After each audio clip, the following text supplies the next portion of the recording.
Hey everybody, welcome to episode 26 of the VFR CBR 800 V4 hybrid build, where we are taking this Honda VFR 800, making it perform better, look better, and then if you want to be the owner of this bike when it's done, go over to the Patreon, support the build series starting now, and when it's done, you could be qualified to own this one-of-a-kind machine.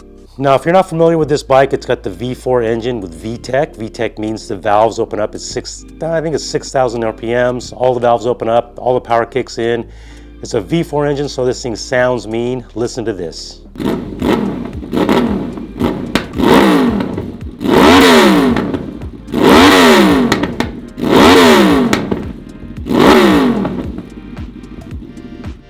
The goal today was to get the front brake lines on so we can take the bike off the rack, take it down, put it on a trailer, take it down to the fab shop and get the subframe built.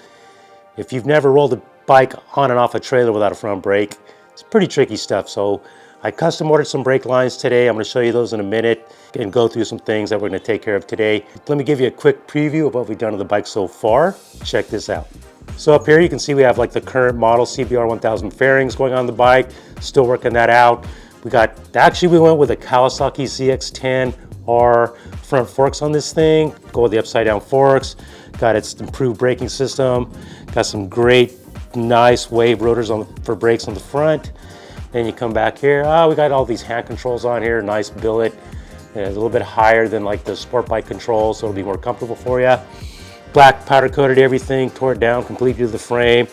Got all this black powder coated. Got some cool little red accents there. This is the exhaust I showed you a minute ago. We custom made this Lextech carbon fiber silencers, all Lextech header, full header system in here. Very cool. Look at this, one of a kind. Well, not one of a kind, but a very unique see-through clutch cover there. Now these right here are the brake lines that I just ordered for the bike. I ordered stock Kawasaki ZX-10R brake lines for the front because that's what we have for forks on there. I figured everything would be fine. Well, I pulled them out of the package and I'm like, wow, those are really short. I fit them over here on the bike, and because the bars are above the triple clamp here, you can see here's the triple clamp. You can see the clip-ons and the handlebars are above that. Where normally on a ZX-10R, they're below it, so everything is lower.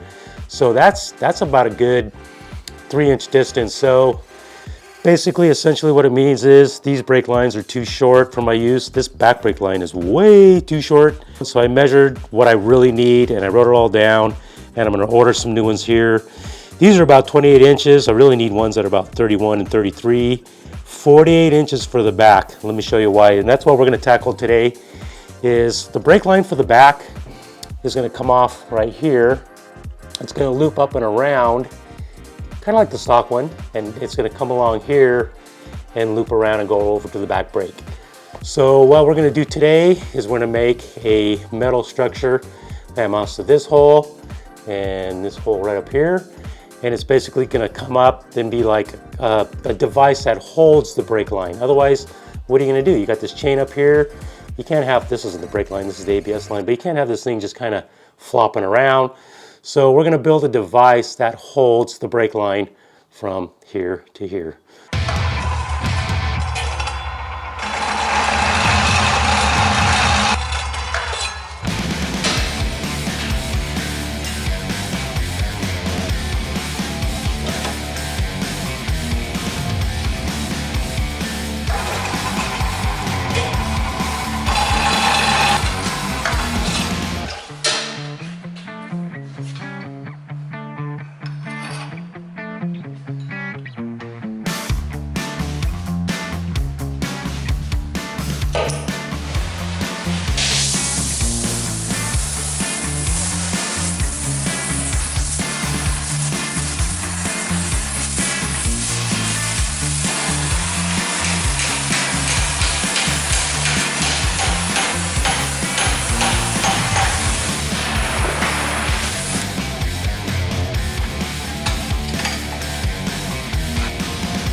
Okay, so we're back in the garage. As you can see, we just took some 1/4 inch by 1 inch strap, shaped it to fit, took some square tubing, cut it to make like a channel for the brake line to lay into. And then we got some cool red screws here, a little bit of Loctite.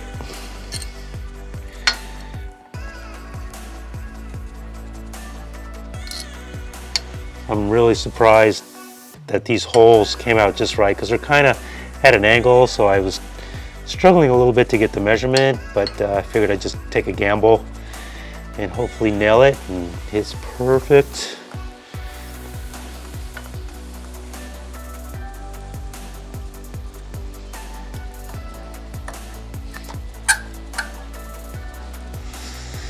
Look at that. All right, let's grab a brake line and let's show you what's going to go on here. This brake line right here will come off the rear caliper. It's going to lay inside this channel right here, come up and go around the front of the shock and go to the rear brake master cylinder. One thing I need to figure out is how I'm going to lock the line into this channel. It looks like I could probably pop a screw in here, tap it, and make like a little bracket here and here to hold it down. There it is. Now stock, this had a big, huge plastic chain cover that covered this whole area here. It was ugly, it was gaudy, so we did away with that. Now here you see the ABS electronics. We're doing away with this, so I don't really have to worry about it. So I think we're good to go on this. If you guys want to get huge discounts on tires, helmets, jackets, almost anything for your bike or apparel, check the description of this video. There's links in there. Use those links to help support this channel. Appreciate it. All right, guys, that does it for this episode. Don't forget, if you want this bike, go to the Patreon, sign up for as little as $1 a video. You can qualify to win this bike when it's done. We'll get those front brake lines ordered on Monday. Hopefully they come in next week. We can get that all dialed in the next episode. Thanks for hanging out. Catch you guys later.